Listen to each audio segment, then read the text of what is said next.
Hello, everybody. Welcome to DE Solution Lab, where we identify challenges we all face in our practices. And hopefully, with our panel of industry experts, we will be enlightened on the possibilities to help us successfully navigate and overcome these challenges. Brian, would you like to share your screen, please? Awesome. Tonight, we're going to talk about simplifying patient payments. We all made infection control and technological changes to our practices as a response to the COVID-19 practice closures. However, many of us have realized that we could make some of our processes even easier for patients and coincidentally more profitable for our practices. So we're going to have a discussion tonight. And with me today are Michelle Dowling and Dr. Michael Nocerino. So we're going to have a conversation about simplifying patient payments. And this is a conversation that we're going to have. I'm Dr. Pam Maragliano Muniz. I will be moderating this event tonight, but we want you to please feel free to chat in your questions. So if you'd like, you can chat the whole group and I will try my best to get to all of the questions that come in. Or most people just get a little shy and they just chat me, and you're more than welcome to do that. So please, by all means, send your questions in. You don't have to wait till the end. You can kind of send them in as we go, and we will have time later to get to them. So without any further ado, Michelle Dowling is the VP of Marketing at Rectangle Health, and Dr. Michael Nocerino is a general dentist with a practice in Fairfield, Connecticut. Michelle, Michael, thanks so much for joining me today. Thank you so much for having us. Thank you so much for having us, Pam. The pleasure is mine. So with that, I'm going to turn this over to you so we can start this conversation and get this party started. First, thank you for having me tonight, Pam. I wanted to say first, congratulations on newly being named Chief Editor of Dental Economics. Myself and my colleagues, we really appreciate the content you put out there, and please keep up the good work. But anyway, a little bit about myself. After dental school, I did a residency, worked for someone for a couple of years, and then just about 10 years ago, I bought my own practice. I bought it from a retiring dentist. He was 73 at the time. So needless to say, there were a lot of things to update. And so over the last 10 years, I've pretty much updated every technology possible. And I could say that one of the biggest game changers for us was being able to communicate with our patients through text. We have EagleSoft practice management here at the office, so we use RevenueWell. And, my wife always makes fun of me that I'm like one of the only people that actually picks up a telephone and calls their friends, She's like, why don't you text like a normal human being? And it's something that we see all the time, even when in our practice, when we call our patients for appointments, things like that, they rarely pick up. When we go to text them through RevenueWell, we often get a response immediately. And, for a practice like mine, I have an associate, I have multiple hygienists. Some days you'll walk in and there'll be some cancellations, there'll be some openings. And we go to our waiting list and we send out some text and we're able to get patients in almost immediately. So that has been just amazing for our practice and, filling in our gaps. But, that's going to lead us into what we're going to be talking about today, which is payments. I practice in Fairfield, Connecticut. I'm in the tri-state area. And when the pandemic first hit in March of last year, our area got hit particularly hard. And, there was this weird time during the pandemic where, patients came in and they didn't want to give their credit card because we're afraid to, have anybody touch something. So it was like, okay, how do we navigate around this? And, I'm a client of Rectangle Health. And, I'd only been using them for my credit card processing. And I knew that they had a lot of other services that I wasn't utilizing. and one of them was text to pay. And so we said, okay, let's figure this out. So we'd have a patient come in, and if they didn't want to hand over their card, if they weren't comfortable with that, we were able to send them a text through RevenueWell with the link to pay their balance. And most people have their credit card information stored in their telephone. So you get a text, patient gets a text, they open it, and it just prompts them to put their credit card information. If it's saved, they just hit a button with the amount. And then from there, it gets just integrated right into our practice management software. No one has to enter it. It just goes right in, and the patient gets an email that they paid. And a kind of a light bulb went off after we started doing this. We're like, wait a minute, this was really easy. What else can we be using this technology for? So, we started to say, okay, let's use this to help out our accounts receivable. We are primarily an insurance-based practice. So someone comes in, we estimate what their insurance is going to be, and the patient pays the remainder. And as you know, a lot of times that's not what the insurance ends up paying. So a patient's left with a balance. And then how we used to do it was someone at the front desk would eventually get around to it and print out statements, put them in the mail, send them out to patients. And if you're like myself, when I get a bill in the mail, I just open it and I put it aside and I wait for it to pile up. And then I'm like, okay, now I should go pay my bills. So we said, okay, let's try using the text to pay service. And we would patients were used to, at this time, communicating, confirming their appointments through texting. So we would text them their balance, and we were getting some great feedback. People were just responding instantly. Some people don't text, so we can do it through email as well, send them a link. Rectangle Health also, then in our website, they set up an interface. So you can go to our website, you click a button, payments, and if they know they have a balance, they can go right in and put their information and make a payment that way as well. So this is all just making it a lot easier for the patient to pay, and a lot easier on our end, right? It frees up a lot of work for the front desk. They can focus on more important things. And, also, during the pandemic, Pam, maybe you can speak to this as well.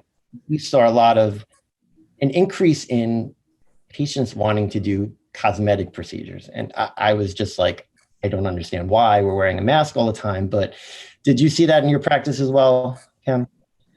I really did. I don't know if it's funny because I found that if somebody say, for example, patients would be in provisionals and say something wasn't, as spot on as you'd like it to be, or if somebody broke something where it was really anesthetic, they were like, it's fine. I'm in a mask all the time. But for those that were on Zoom, whether they were working from remotely or teachers, they were like, I can't look at my teeth anymore. I need you to fix them. Oh yeah, absolutely. And, and I've heard other colleagues call it the Zoom effect for those reasons. And, for me in particular, we saw a big increase in Invisalign. Like so many patients wanted to do Invisalign, and great. But, with bigger treatment plans and not much insurance coverage. So we have to figure out, ways for patients to pay. And listen, I've been probably through every practice management course over the past 10 years. And one of the constants is, okay, use a third-party financing, right? Get the patients to pay up front. That way, they pay before you start, and you don't have to worry about collecting, and it's great. And there's nothing wrong with it. I think that's fantastic, but it's not always the case. And our patients sometimes be reluctant to that. One of the third-party financing companies that we use, if you want if the patient to pay over a 12-month period, the fee to us is almost 10%. So it's 9 something. So that comes right off the top of what the patient pays. And, over the last year or so, many dental practices have seen an increase in overhead from salaries to supplies in particular. So another option for practices is if they want to set up something that we call recurring payments, right? And how does that work? Well, Rectangle Health, and Michelle will speak about this as well. They have their system they call Bridge, where a patient we store their credit card information. And let's say a treatment plan is going to be $5,000. Let's say we're going to have them pay it over 5 months, just to be simplistic. Okay, so we go in and we set up, there's going to be a $1,000 payment on the 15th of every month, set it up for 5 straight payments. And we put that in, and then from there, we don't have to worry about it. We used to collect credit card information, store it somewhere that wasn't safe. Then every month go in, manually put them in. And now every month that person on the 15th, let's say, their credit card will be charged a certain amount. They'll get an email that they were charged.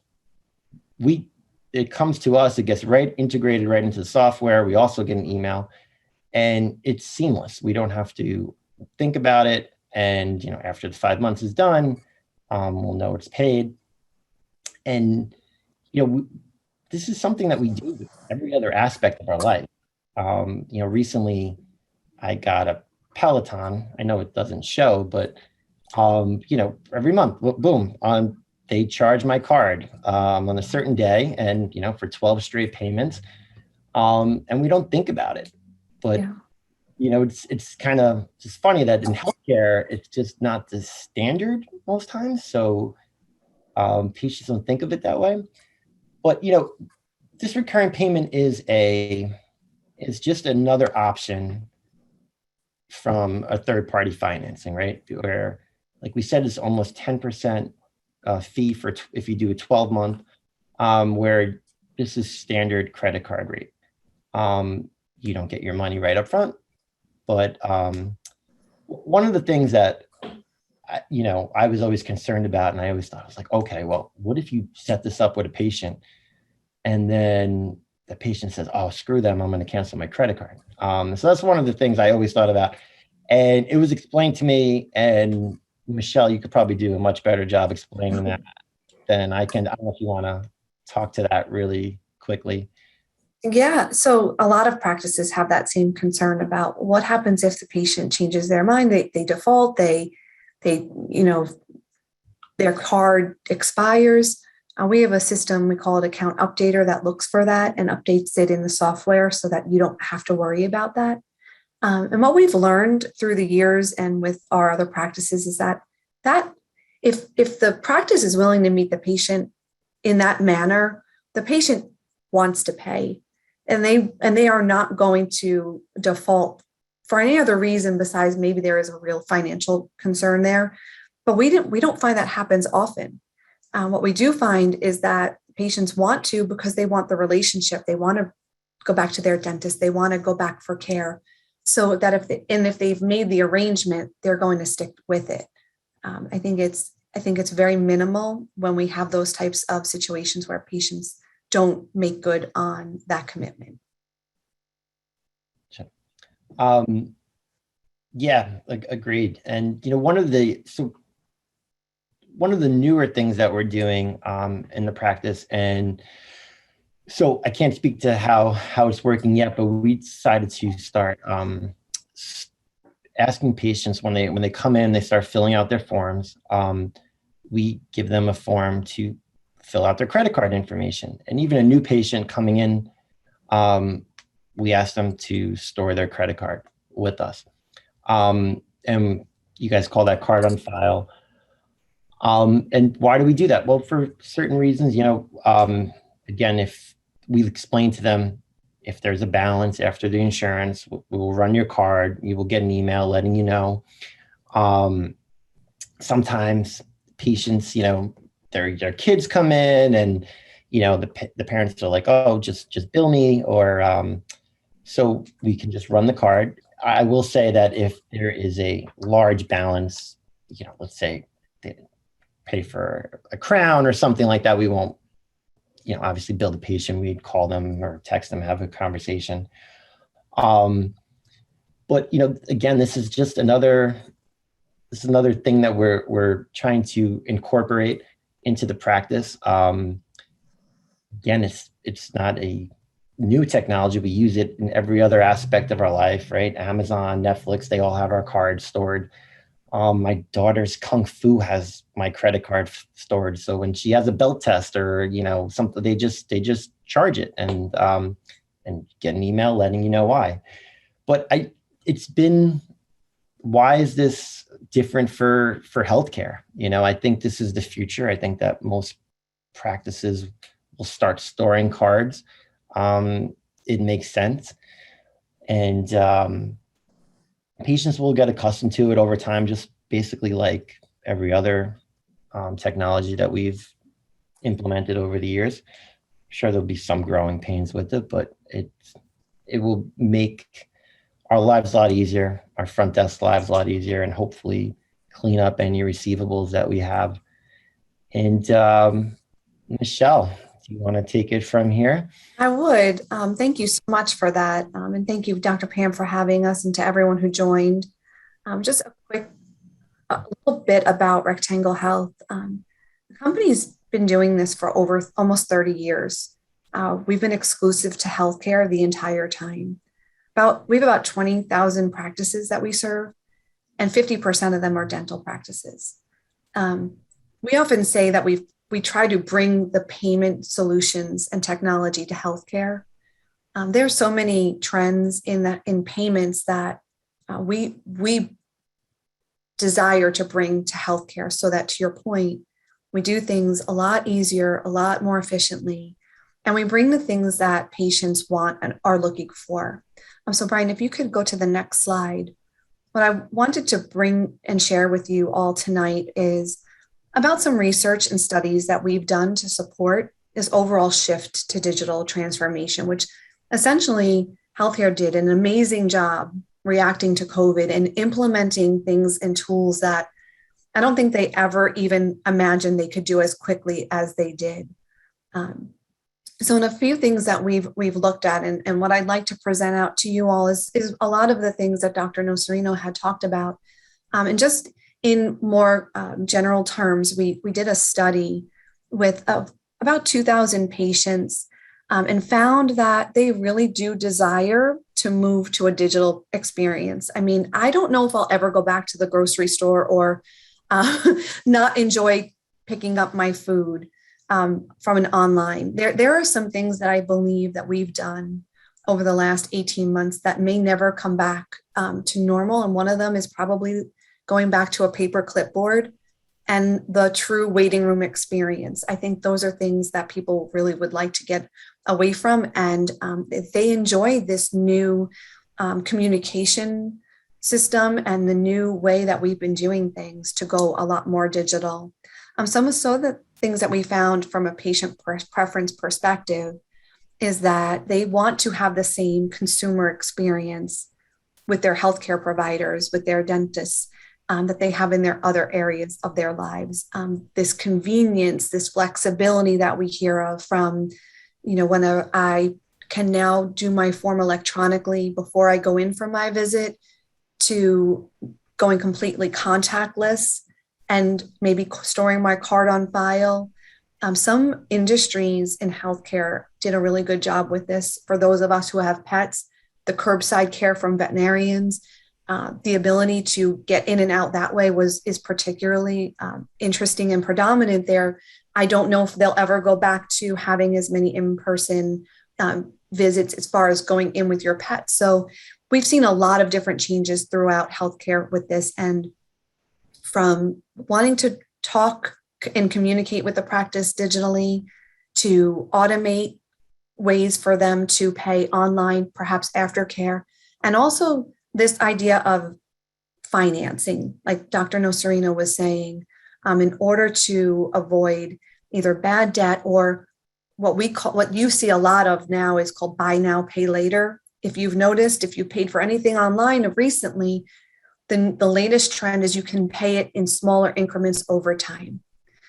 Well, we want to do the same thing for healthcare. We want to be able to offer those ways for patients to interact with and get the care they need, but also be able to push it over time so that it creates a steady revenue stream for the practice, but it also allows the patients to be able to afford it and pay for it the way they are paying for other items in their everyday lives. Brian, if you could head over to the next slide. I know Dr. Nocerino talked a little bit about this, and I'm curious to hear a little bit about what you all experience as far as, have you shifted to text messaging? I mean, the stats are unbelievable. The open rate for text is 98% of the time. And oftentimes we're hearing that people will open up a text within 2 to 3 minutes of receiving it. So we are all connected to our smartphones. People want to be communicated this way. It is much more efficient. We don't need to worry about if the practice is at lunch, if it's before hours or after hours. We can still communicate with our patients that way. But people aren't even listening to voicemails anymore. So all the time that we're spending on the phones, perhaps think about transferring over to text messaging.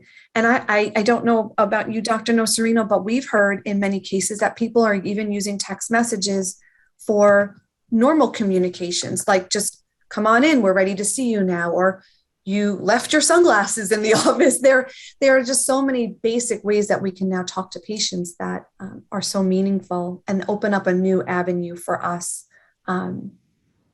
Absolutely. We use it for everything, pretty much, and maybe if we have to send a link or an attachment, then we'll do it through email, but almost everything through text. Yeah. Right. Brian, you can go to the next slide, please.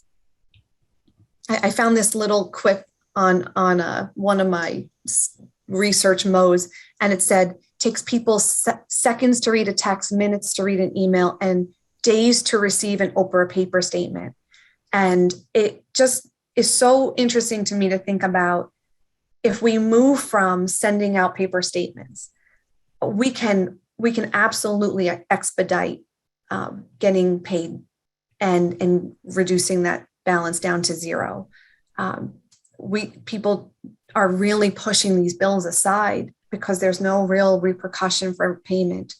And I can't imagine how much time you really do spend and how much money you really do spend every month sending out paper bills for them to pile up. So we really do like the idea of going digital for many reasons. We'll go through a few more of them. And the next slide, Brian, if you go over there, just to really just put it out there visually, that what we've seen, these are real text, but they're samples of how people are using text messaging with their patients. If you're not already, from digital forms to bringing people in safely through the office when you're ready to see them, reminders of whether or not you're asking them to wear a mask or not. These types of things are really becoming very engaging and very meaningful. But then in the next slide, I wanted to show you some examples of what it would look like if you were to put a link in the text message in order to allow your patients to pay. So these are some snippets of things that I found that I thought was interesting, where you are explaining if it's a copay, explaining if there's a balance, asking to make payment, or even describing like what the visit is for. What we learned in our history about paper statements is oftentimes the visit is so far out of their mind by the time that 30-day comes up and they've gotten that paper statement that it's not something that's easily recognizable.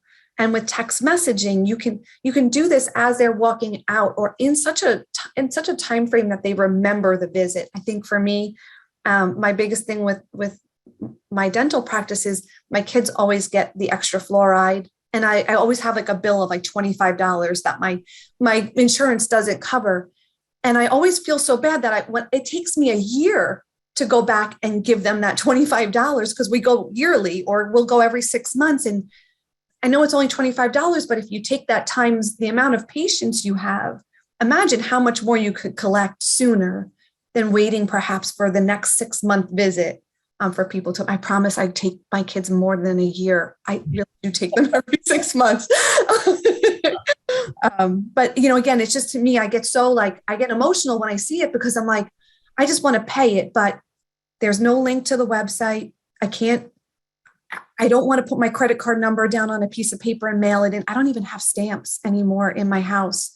And I'm sure that you all feel this way too in your everyday lives. So if I could get a text message, I think I'd pay a lot faster and get rid of that $25 balance. So I just submit that to you just to see what it really does look like in real life.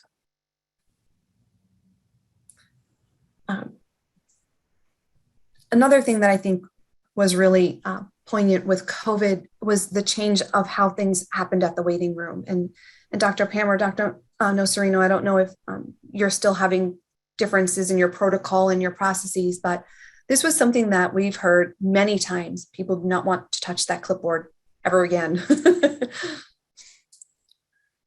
We hear from our surveys that they really do like the idea of filling out forms online prior to the visit.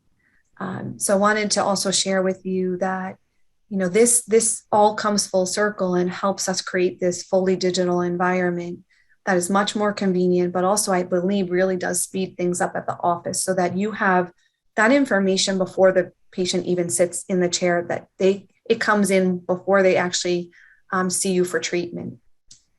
I would say very high percentage of my patients do this, but it's mostly elderly patients that will just say, you know what, I don't do email, and they want to come, and that's beautiful. They'll come, they'll sit, and they'll fill out their forms. They'll take their time. They'll come early.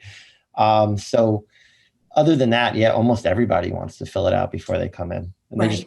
they just want to walk in and be seen right away. So yes. Yeah. And on that note about generation and demographics and changes, we often hear that people will tell me, well, Michelle, I don't want to do it because I don't think my patients are really interested. And they can say this between digital forms. They'll say this for payment plans. They'll say this for storing card on file. And I believe there are some folks who won't. I don't know if we'll ever get 100%, but I do believe that there is a large portion of a lot of our practices, patient base that will easily adopt these digital methods. And we'll talk a little bit about how to help them adopt in a few slides.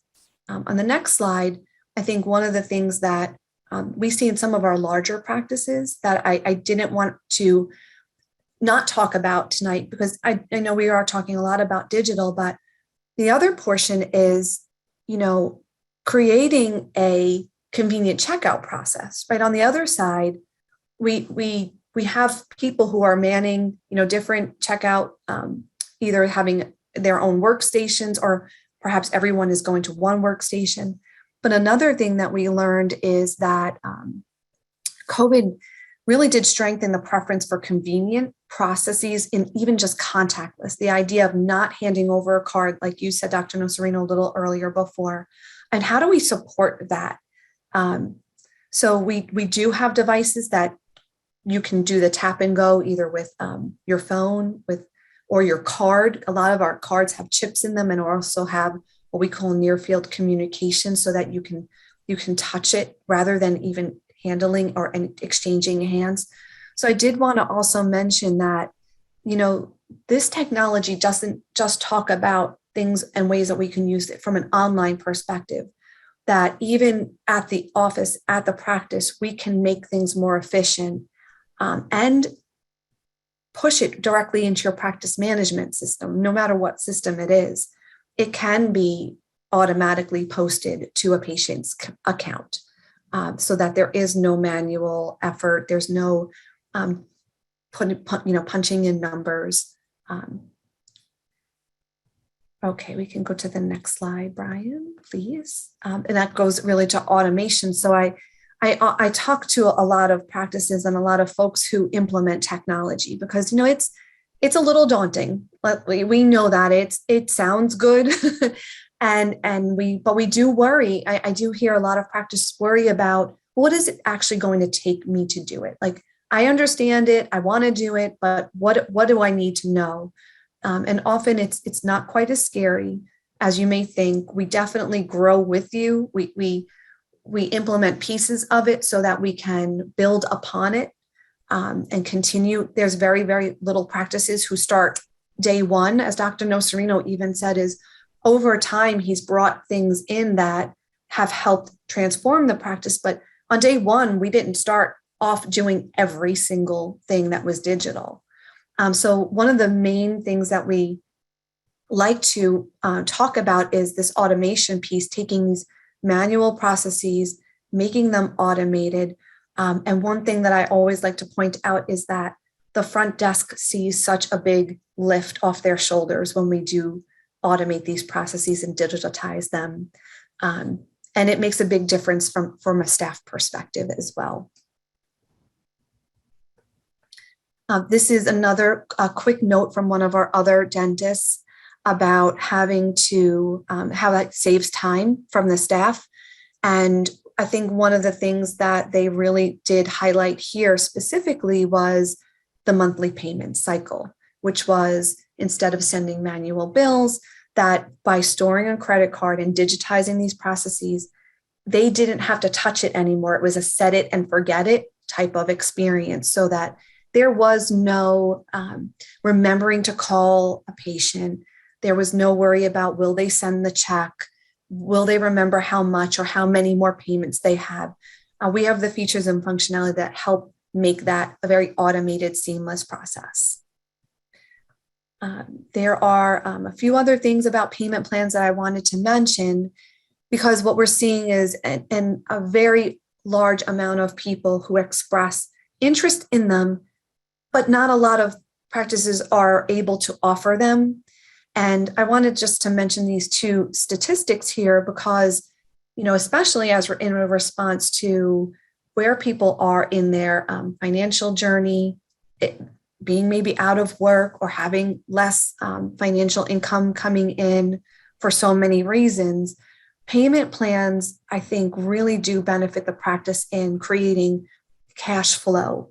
While, to Dr. Nocerino's point, it might not be the full lump sum for upfront, but once you get used to getting these recurring payments in, it actually stabilizes the practice because you're getting paid on something that you may not have gotten paid on before, or may not even have been able to provide care for without a payment plan process. So I just wanted to bring that to your mind about maybe just a mental shift on how to think about your income flow, that payment plans can be, in fact, beneficial.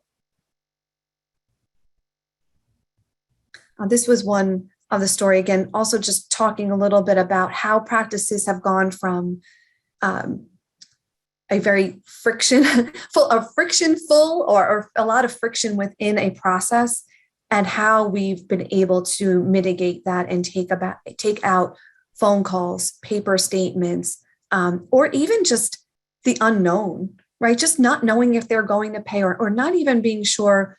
Well, if I let it go for 1 month and it piles up for 6, now we're in month 2, how do we fix this? So this was a snippet from one of our practices that also said that how when we do it in an automated fashion through the software, it becomes very easy to implement. Dr. Nocerino also mentioned card on file.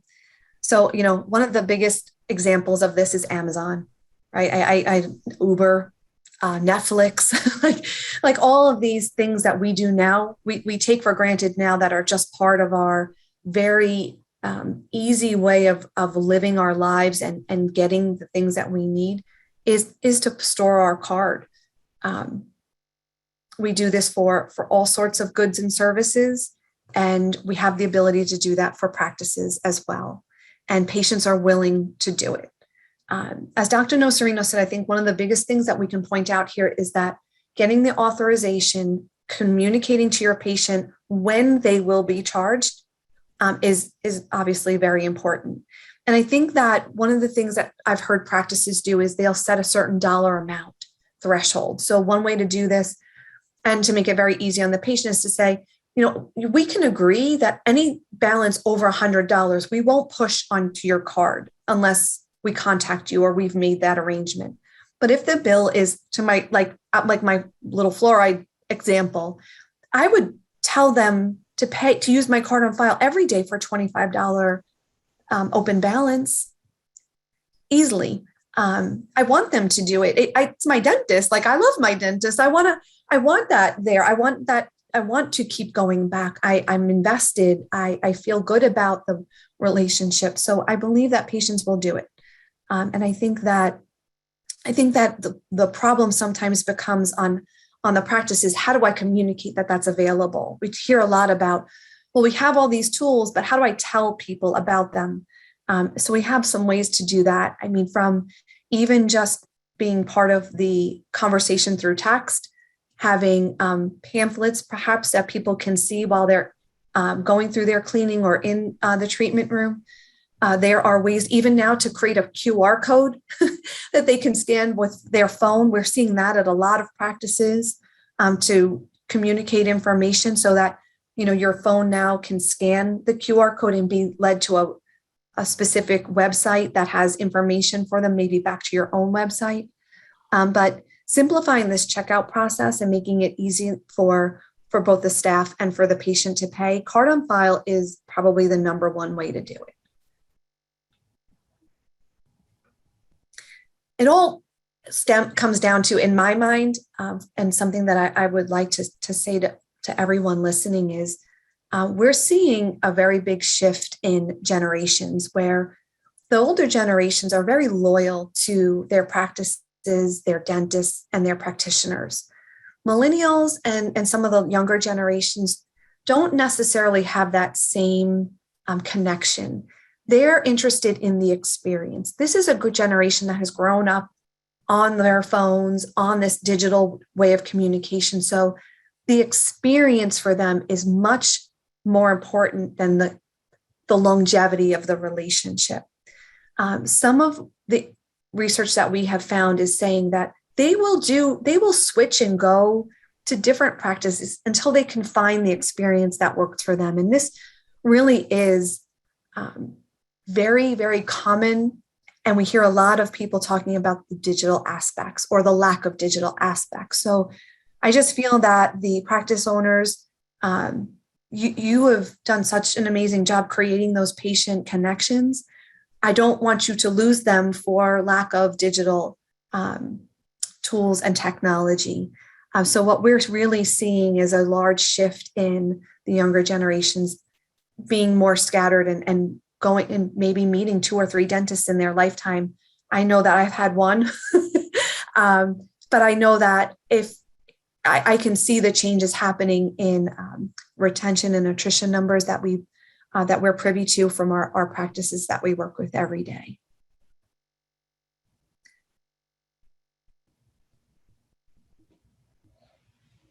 That's all I really had to share. I would love to take some questions. I know if anyone has. Can I ask you a question? I'm sorry. Yes. I know we have EagleSoft and it integrates with our software. Do you integrate with most practice management software? We do. We work with thousands of practice management systems. And where that's been really important over the last few years is, there's a lot of practices that are absorbing other practices and absorbing other legacy systems.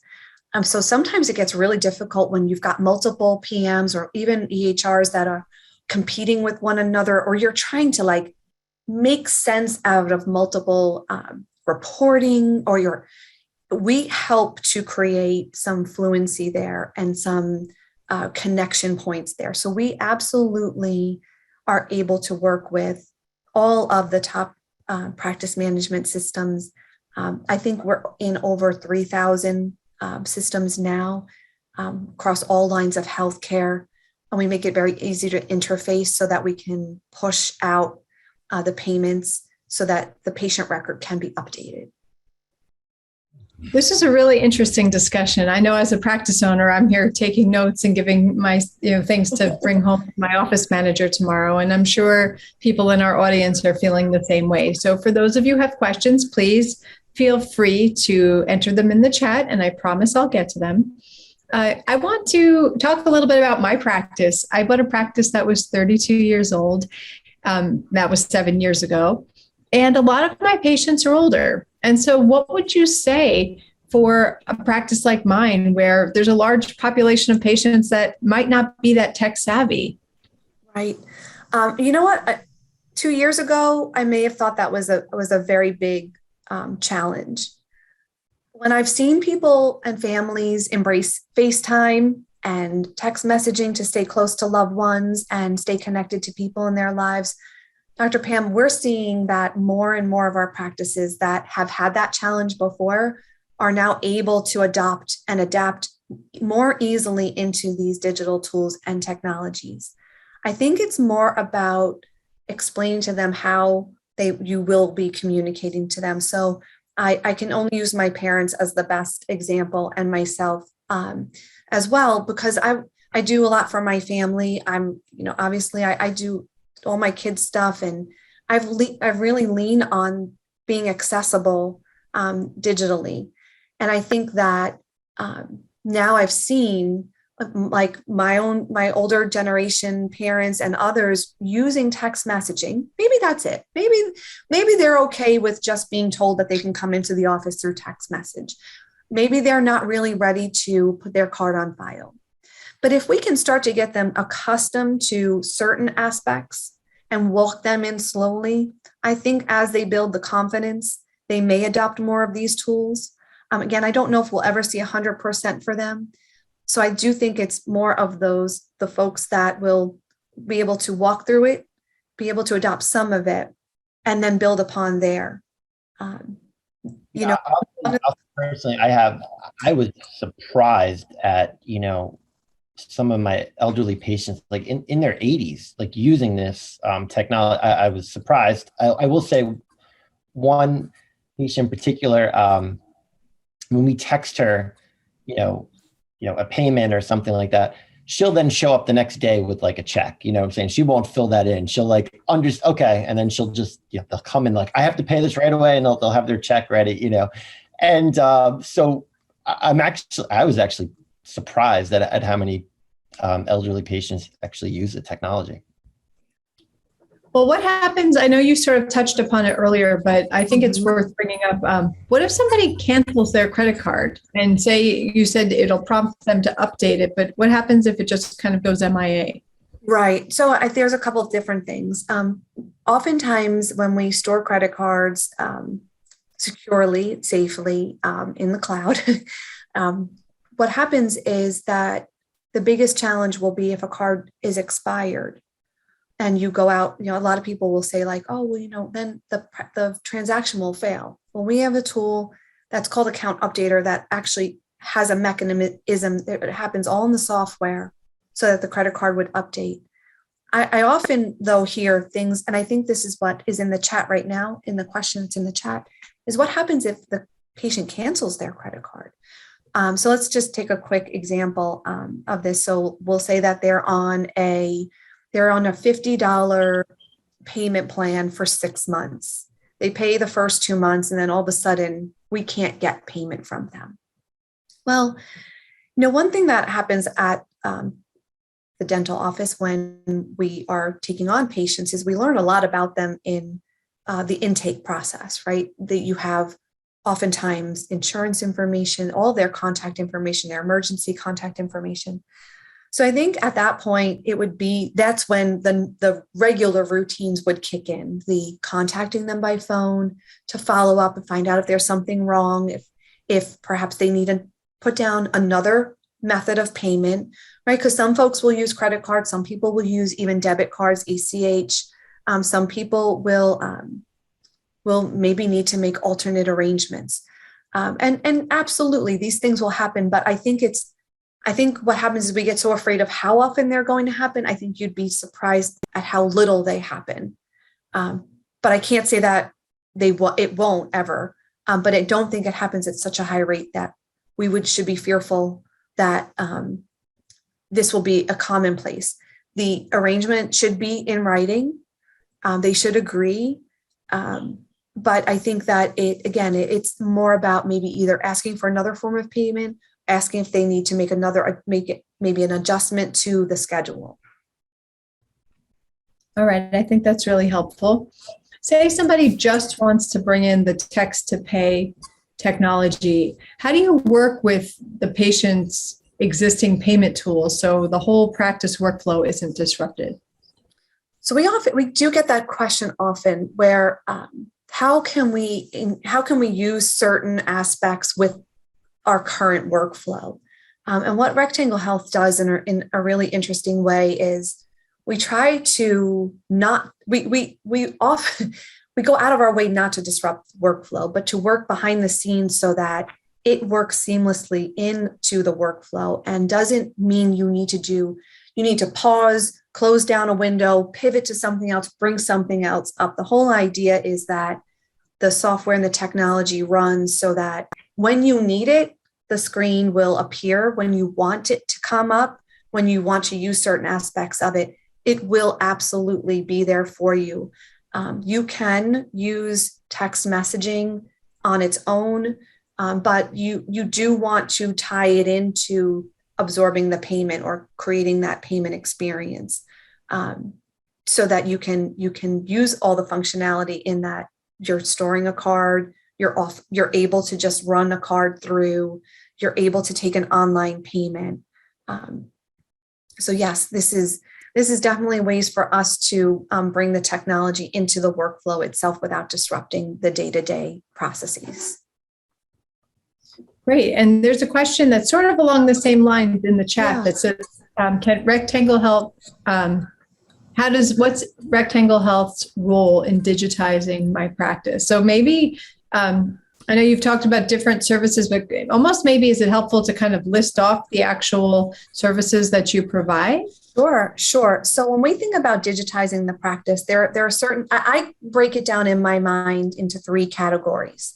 There's ways that we talk to the patient before care, meaning they set the appointment, and then that is a whole situation where you can communicate to them when and what protocols to come in through the office that they might need to know about. Wear a mask, text us when you're in the parking lot, or come right in. Like now you're able to come right in. So you can use communication even before the appointment. You can say, you can put their card on file before they even come in. And then this way that there is a completely contactless transaction. Then I think about point of care, like when they're actually in the office and maybe you're not touching the credit card, but you're tapping the credit card or inserting the card. And then I think about post care. I think about when they have an outstanding balance, like Dr. Nocerino was saying a little bit about sending them a link to pay, even through email, or even just having a link on your website. I do a lot of work with practices, and I often just ask, do you have a link on your website for people to pay? Because what we're learning is that people are on their downtime is when they want to pay their bills, and when it's not when the practice is open. So why should the practice not be able to accept a card or accept a payment? These website links are excellent for us. And I think, Dr. Nocerino, do you still get notified when people send through their payments on the web? Yes, I will say, the practice gets an email, and, even on my cell phone, I have my personal email, I have my office email hooked up. So you could be sitting there on a Sunday out at the park with the kids, and you'll just get, someone, Rectangle Health, someone paid, $300, and you're just like, oh, that's nice. I'm at the park, so you'll see it on the weekend or after hours. And you're right. I oftentimes when you're just sitting on the couch at night, 9-10 o'clock is when you see a lot of that go through. And I think you're right. People are like, okay, I'm kind of bored. I'm watching Netflix. I'll pay some bills now. Yeah. So that's how I think about how we can help digitize the practice. I try to think about it in the 3 aspects of how the patient's coming through and what makes sense for the practice. what areas will be easy for them to embrace digitization. And then we grow from there. I think Dr. Nocerino put it in the very beginning is the way we envision it is one step at a time, one piece at a time.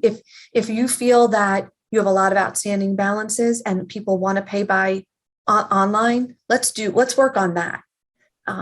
If you feel that you really are interested in, getting folks to put their card on file, we can work on that angle as well. So that's how I like to think about it. It seems like the most logical way to talk to the practices and help them get started. So I'm going to put Dr. Nocerino on the spot for a second here. I hope that's okay. Can you comment on your AR prior to bringing in this digital technology versus now? Do you notice a definite difference there? I do, and I knew I was going to get asked this question, but we kind of integrated this. I would say it was the middle of last year, and so I haven't had a full calendar year to kind of say, okay, what has my collection rate improved by. I will say that definitely hasn't, wouldn't say we had a high collection rate to begin with, but I don't know exactly, 1-2% more collection. I don't know exactly, but I would say it feels like it's increased quite a bit because, like you say, I see all the statements come through, or the emails come through, I should say, from Rectangle Health, and we don't have a lot of outstanding balances. Most of it is what we're waiting on to get back from insurances. That's great to know. So there's a question, which I know is pretty easily answered. There was a question specifically about your integration possibilities with Patterson Eaglesoft. So we know that's obviously yes. The answer is yes to that. And can you comment on security and also the liability of the practice if there was some sort of breach? Yeah, I think if we get right down to some of the true reasons why people get nervous around technology, it's this question. So I think in the very beginning, I've mentioned that Rectangle Health has been doing this for almost 30 years, and we've always worked in the healthcare. And the reason why I bring that up is because we take care of both what's important to healthcare and HIPAA. So we're HIPAA compliant, and we have to adhere to the highest PCI standards in the payment industry. So when you put those two things together, the standard that we are at is extremely high. So I think that always makes me feel good about the company and the services that we offer. I think that there's a lot of scary stories out there, and rightfully so. We should do everything we can to protect our practices, protect our patients. A lot of times, we find that a lot of education is helpful, but also making sure that the practice understands the things not to do, not to take credit card information and put it on a piece of paper. Just to be very careful about manual collection of credit cards, even more so than what you may think, like storing a credit card on file, is more detrimental in a lot of cases. The way security works and the way we encrypt data and where we store it on servers, it provides the highest levels of security that you can get in payment and healthcare technology. Excellent. So it sounds like it's almost, if there was a breach and there was say, for example, I have Dentrix and I had a security breach, sounds to me it's almost separate because you're stored separately from what I have physically in the practice. Completely separate. That is probably that's the number one thing you want to do, is make sure that none of that is stored at the practice. Okay. Excellent. Thank you for answering that. Sure. And for clarifying that point. Now let's get into fees. How is Rectangle Health compensated for its services? Absolutely. That's a great question. So everything that we do runs, as I think Dr. Nocerino said at the very beginning, on the payment processing that you all are using every day, all day long. We work we work to use payments as our mechanism to monetize, and all the software is wrapped into that. So we don't charge for all these little features that we have. Everything is wrapped in the credit card processing rate that you're currently getting. So all the value that is in our system runs along the credit card processing rates and fees. So there's really no additional fees to the practice. This is just kind of rolled into what we're currently already paying. Exactly. Wow. Okay. So let's, before I say, why wouldn't you do this? I think we could get back to patients really quick and say, how could we achieve the goal of reaching more patients via technology successfully? So at the practice itself, like, how do you help them to take on more? Yeah, to kind of accept this technology and right. Be able to reach them. Yes. So great question. We work with a lot of practices who are looking for those types of answers. So what we often explain to them is it's communication. It's telling your patient. So I have to be honest, like, I never thought my doctor or my dentist had any way to contact me besides my phone number. But when COVID hit, I realized they contacted me through email, and I even got a text message. So imagine if you could do the same thing and tell them, would you like to pay your bill online? Imagine if we were able to give you, and we do, the communication methods to say, here's what you say to your patients. Here's how they can go online and pay. They can pay by email. They can go on the web link. They can get a text message. Ask them how they would prefer. We ask them a lot of questions, right? When we do those intake forms, asking them how they want to be communicated with is one of them. How would you like us? Would you like us to communicate via text when you have an outstanding bill? Would you like us to send you an email? Making sure that wherever you can put the website address or the link to the payment, your payment portal, your instant payment page that can just be clicked on with a button. We just need to start putting that in their path.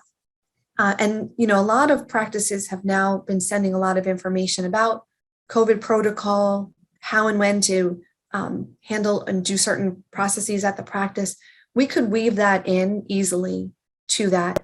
But we also have the beauty of actually seeing patients in person now, and we can have a conversation. I know there's a lot going on at the practice. I can't imagine how much you really all are doing on your day-to-day. And I know it almost seems difficult to add in another question, but if there's one thing that seems very consistent to me is that oftentimes I go into a practice as a patient and they ask me one exact question every single time. Has your insurance changed? Every single time. Most of the time my answer is no. What if we could say, and how would you like to pay for your treatment today? What if that wasn't such a bad feeling question? If we could say, would you like, can I send you a text, with any, if you have an outstanding balance, can we send you an email? What if we just change that question just a little bit to talk about their financial responsibility? I don't know if people would be so distraught over hearing that. But I often feel like sometimes the practices are a little bit just not sure how to ask it or how to phrase it or when to put it in and when does it feel comfortable? Does it feel right? So I think if we can ask them if their insurance has changed, can we ask them how they prefer to pay? Yeah, that seems easy enough to do. That's a really interesting conversation. And I think that this is information that's so beneficial to all of our practices. And obviously it took kind of a pandemic for us to make some of these changes, but a lot of these changes have been so beneficial. And I think many of us think, well, wow, where has this been our whole lives? So I don't think we definitely didn't get to all of the questions. And I'm sorry for those that we were not able to get to. But Michelle, how can people reach you if they have any further questions? Thank you so much for saying that. I did send through my direct email address through the chat. I'd love to connect with you there. Please feel free to visit us on the website. There's a form you can fill out if you'd like to talk to us, but if you'd like to continue the conversation or have any direct questions for me, I'd love to hear from you. Please feel free to email me. Awesome. Well, you've heard it here. Grab that email address off the chat. And with that, Michelle Dowling and Dr. Michael Nocerino, thank you so much for joining us tonight for DE Solutions Lab. I'm Dr. Pam Maragliano-Muniz, and we will see you next time. Thank you. Thank you. Take care. Thanks.